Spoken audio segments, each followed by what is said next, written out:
γράψουν οι ίδιοι 0, σημαίνει ότι είναι 0. Αν το πω εγώ, μπορεί να μου λέω ότι λέω ψέματα. Γι' αυτό τους ρωτάω, κατάλαβες. Γι' αυτό τους ρωτάω. Γιατί εγώ ζήτησα από όλους όσους κάνουν κλιπ από την πάρτι μου κάποια βασικά προαπαιτούμενα. Προαπαιτούμενο νούμερο 1.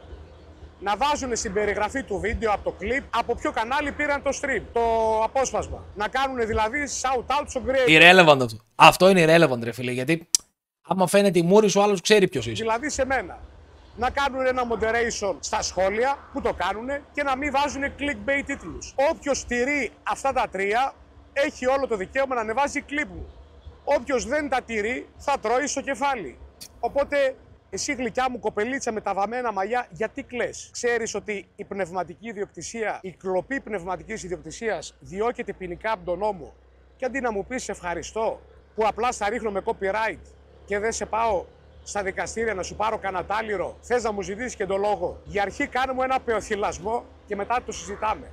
Πες μου ένα ευχαριστώ για αρχή και τα υπόλοιπα τα βρίσκω. Οπότε... Ρε φίλε, κάνει insane drama forcing, αλλά δεν είμαι σίγουρος για ποιον το λέει. Ή για τον Μπούγια ή για τον Χάκι του Pixels. Δεν ξέρω για ποιον από τους δύο το λέει. Γιατί υποθέτω ότι όταν λες κοπελίτσα με βαμμένα μαλλιά, υποθέτω απευθύνεσαι σε κάποιον άντρα, έτσι, προφανώς. Αλλά οι μόνοι έτσι δύο που μπορώ να φανταστώ στο Χάκι.